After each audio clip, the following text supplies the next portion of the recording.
Welcome back. I am Eric Unfiltered. Before I get started, give a like, subscribe, all that stuff. Head over to X. You can find me there at Eric Not Sorry. I'm definitely spicier there than Facebook. And if you like the tamer stuff, head over to Facebook. You can find me at Eric Unfiltered Podcast. So here in Connecticut and politic land, things are it's pretty spicy. Things are heating up. Some stuff has been going on. So here in Connecticut, our current Democrat governor, Ned Lamont, epic douche, is running again for re-election in November. We currently do not know who is going to be opposing him on the Republican side because there are three names, Erin Stewart, Ryan Fazio, and Betsy McCoy, who are all running for that position. And as you can tell by the thumbnail and the name of this episode, we're all going to be talking about Erin Stewart today because there was a pretty scathing accusational report that dropped in the Hartford Courant this past weekend, and this story doesn't seem to be going away. Erin Stewart, let's see, I'm going to just read what I wrote up here. So Erin Stewart, former mayor of New Britain, Connecticut, and a 2026 Republican gubernatorial candidate, has faced accusations of misusing a city-issued credit card. That is the most recent story to drop. However, earlier this year, literally, a month and a half ago, April of this year, two stories dropped that Erin Stewart was able to duck and dodge, as in political terms. I don't think she's going to be able to do that this time. So back in April, I'm just going to read up the write-up here. An independent investigation by the Crumbie Law Group, commissioned by current Democratic Mayor Bobby Sanchez, found that the city's former revenue collector, Cheryl Blogoslawski, appointed by Stewart in 2023, had backdated tax payments for certain taxpayers over nearly a decade. This allowed select individuals, allegedly including Stewart allies or insiders, to avoid statutory late payment interest and penalties. The collector was fired, and the case was referred to Connecticut state attorneys and later involved state police for possible criminal charges, mishandling of cash, and improper backdating. Some witnesses and the collector claimed actions claimed actions occurred at the discretion or with the knowledge of Stewart's office. Example, her former chief of staff in at least one 2017 case noted as a one-time courtesy per mayor. Stewart has strongly denied directing or knowing about any backdating, calling the entire probe a politically motivated witch hunt by Democrats to damage her 2026 gubernatorial campaign. Okay, fair enough. Independent investigation by a Democrat. Okay. So that's one story that happened in April that she ducked and dodged. Kind of bob and weaved. Okay. But also in April of 2026, on Halloween, for those of you that like Halloween, 11 days before she left office, Stewart emailed the city's human resource director requesting a prorated deferred partial pension based on her 14 years of elected service, 12 as mayor, 2 on the Board of Education.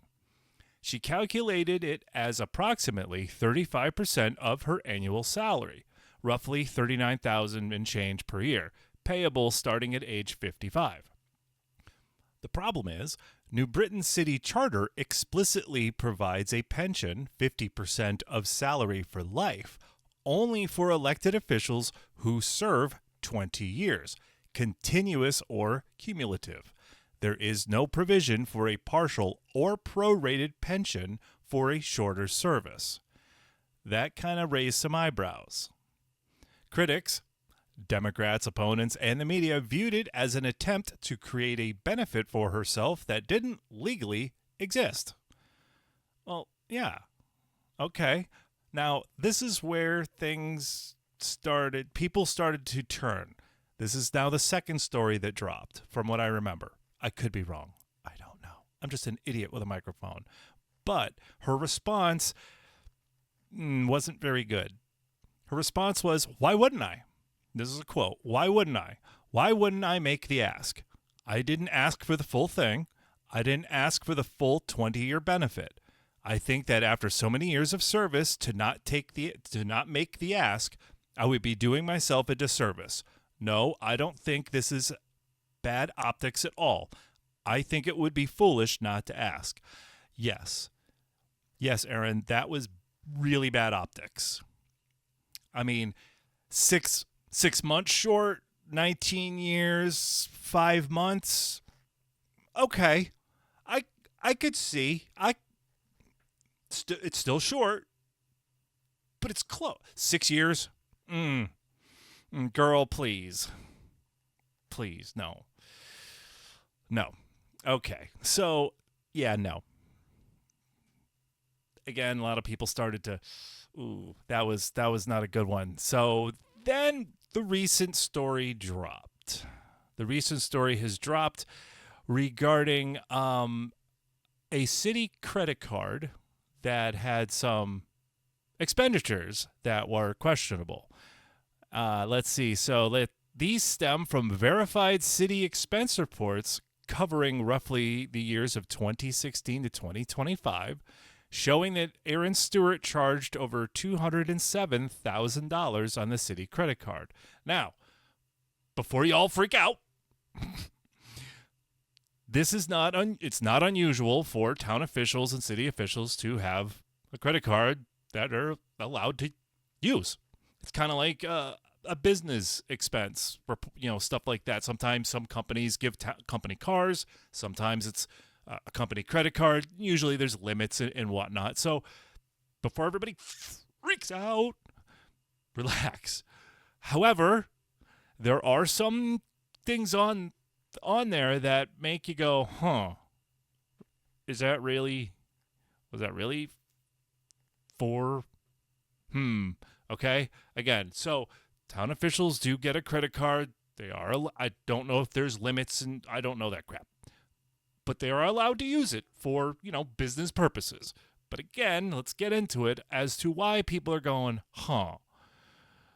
So, Stewart has not disputed the record's authenticity, but has defended the spending as budgeted, reviewed, audited, and tied to official community purposes. Example, charitable donations and child-oriented events. Many purchases were categorized as office supplies. More than half lacked accompanying receipts. $22,600 worth were shipped to her home, and $7,500 worth were shipped to City Hall. Now, again, this was a search I did on the interwebs, so take it with a grain of salt. That's what, So some of the things that came up. Now, again, I understand office supplies, right? I'm sure, government has an office. They go through, I'm sure, quite a bit of toner, pens, pencils, stickers, frowny faces for a bad day, sunshines for the good days. But shipped to your home, why wouldn't that just go to the office? I don't know. Maybe there's an issue with things getting delivered. Maybe Amazon doesn't know where City Hall is. Maybe. But some of the charges. Amazon, $47,000. Various clothing, household, personal items.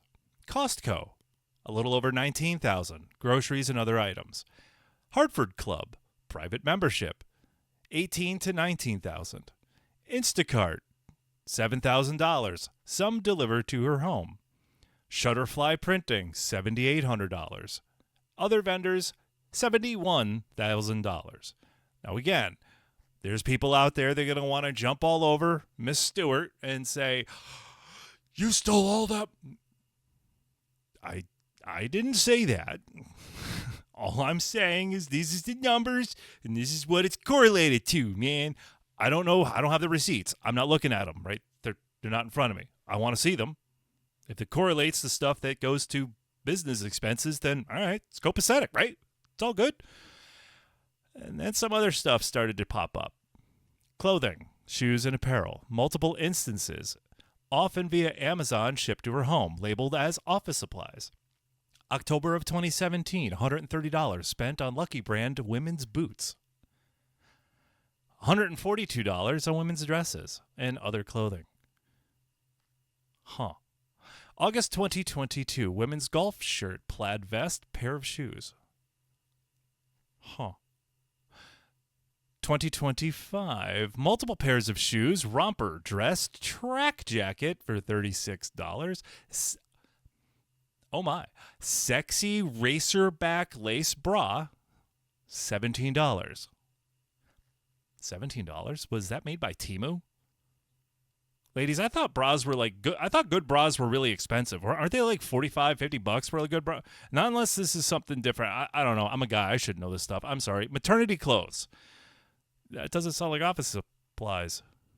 Unless it's bow chicka wow wow. Okay, men's items, swim trunks, t-shirts, vest, hat, part of husband's birthday purchases. That doesn't sound like office supplies. It sounds like you went to Office Max. Cosmetics, makeup, personal care, makeup artist services.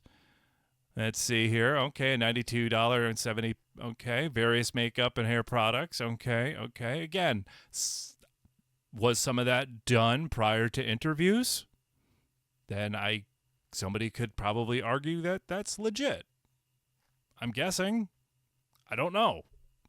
I don't know. Just throwing it out there. Okay.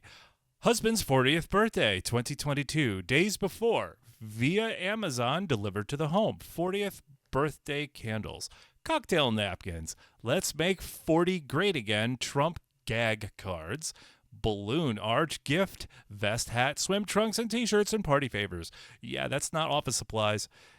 Baby formula. Similac, diapers, Pampers. Oh, okay. Perhaps that was to help out people in need, maybe? All I know is, oh, wow, household decorations for Halloween, home decorations, tablecloths, bed linen, salad spinner, compact ice maker for $110, tabletop fire pit, bubble maker, power tools, and a yoga mat. Wedding related, invitations and shower printing, over $1,300 in 2018. Horse's rear loser trophies. Yes, this came up in the search. 4 of them for $93.36 in September of 2020, delivered to her home. Restaurants and meals, $530 at Capitol Grill for her birthday as a work lunch. I want to go to there on my birthday. You got a couple of weeks. Let's see, $294 at Max Downtown, various others. Now, okay, the birthday one, probably bad optics. Really bad. But other dinners and such, fair enough. Expenses for, rubbing elbows with the bigwigs, especially if you're trying to entice businesses to open up in your city. Oh, okay. Again, they're claiming over $200,000 on this credit card. I am not saying or accusing Erin Stewart did any wrongdoing. I don't know. It don't look good. I'm just saying. I'm an a-hole with a microphone, okay? I work for a living and do this for fun, okay? It smells off. Do I think she actually stole 200 and something thousand? No, I don't. Do I think all of this stuff is legit? No. But that's my opinion. But we all deserve to know, right? Now, she did have a response. No, this was not good in my opinion. So her response, quote, regarding these allegations. Okay, so this was Erin Stewart's response. This was, quote, "They're throwing everything they have at me because they know I am the one Republican who can beat Ned Lamont in November. The timing of these attacks is no coincidence. The moment public polling showed Lamont under 50%, the Democrat machine, their allies in New Britain City Hall, and our Republican opponents all went into hyperdrive.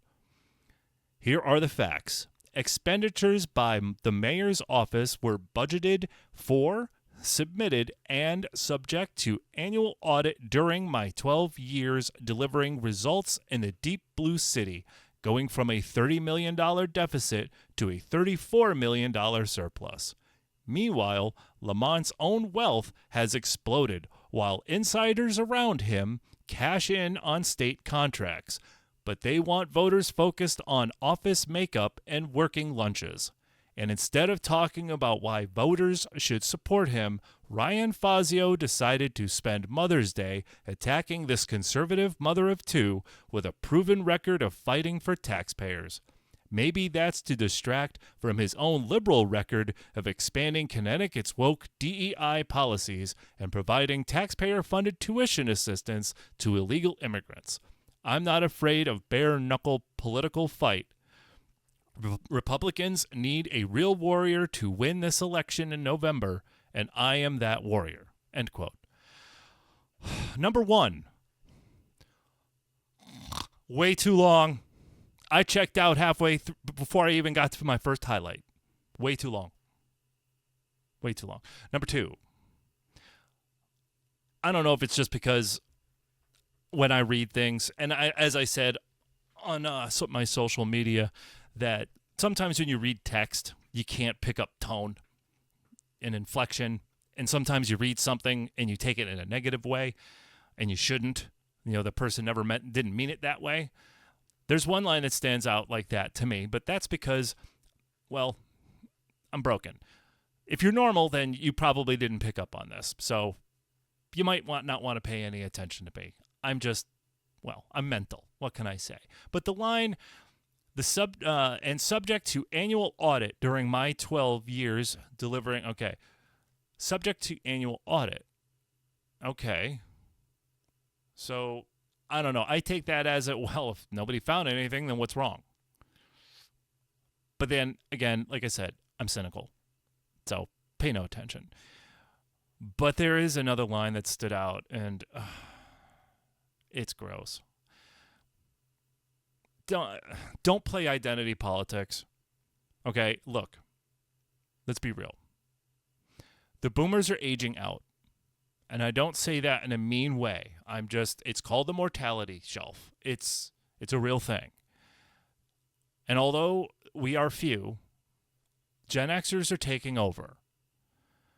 And, yeah, we brought Karens into the world. Sorry about that.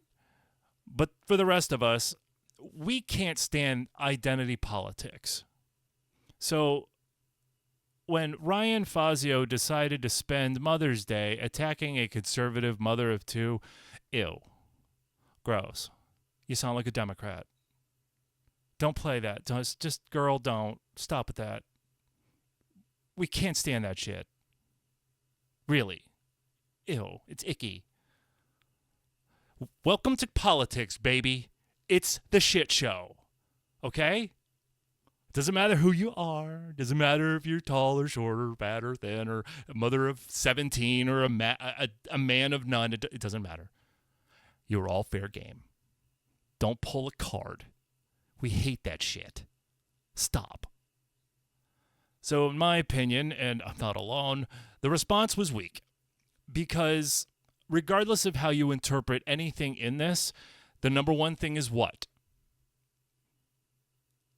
Didn't say, I'm going to bring the receipts. Didn't say, I will go on to whoever's show. I will go on to whatever podcast. I will make my own video. The people just have questions, and we just want to know. We have questions regarding the front runner in the Republican Gubernatorial race. She's number one, and there are some damning accusations. We'd like to know. That's it. We have questions, we want answers. Not deflections, not this. Bring the receipts.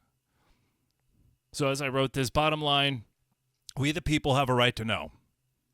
We have got questions. Now look, if everything is on the level, cool. Cool. I mean, I know there are Erin supporters out there right now. When the stuff happened in April, their first thing was like, whoa, what?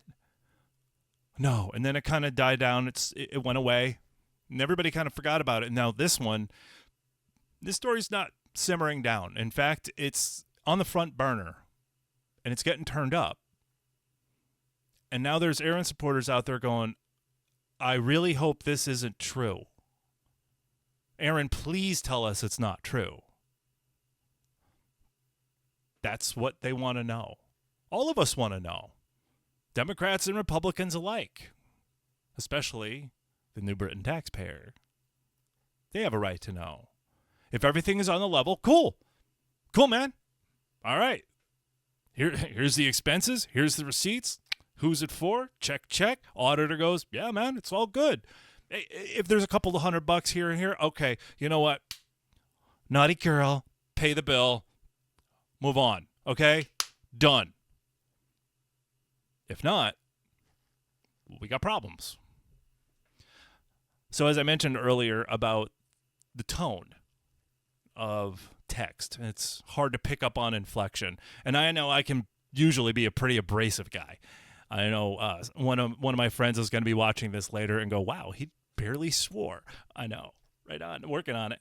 Kind of. Anyways, so I want to close this episode out with this because I don't know who I would vote for if given the choice on the three people for the Republican side. I don't know.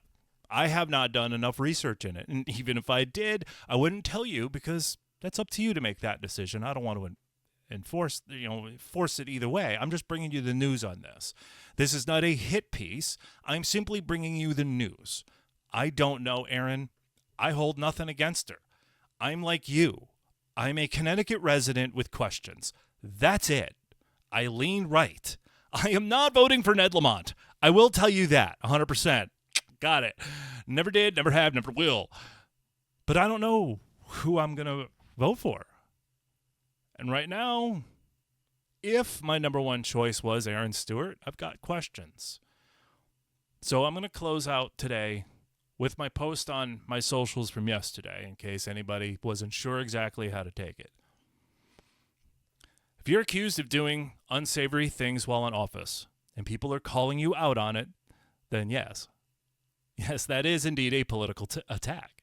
However, if there is some there, isn't it then really an attack on your credibility, authenticity, trustworthiness, ethics, and, well, you as a person, and your ability to be entrusted in the position of power of which you seek? Own it. Stand up for yourself or recuse yourself. That's it. We've got questions. We want answers. The sooner the better. Because if Erin Stewart is not the choice, then the voters have a right to move on and to get to know their next choice better. That's it. Thank you for tuning in today. If you liked the show, give it a like, follow, all that good stuff. Follow me on X at Eric Not Sorry or on Facebook at Eric Unfiltered Podcast.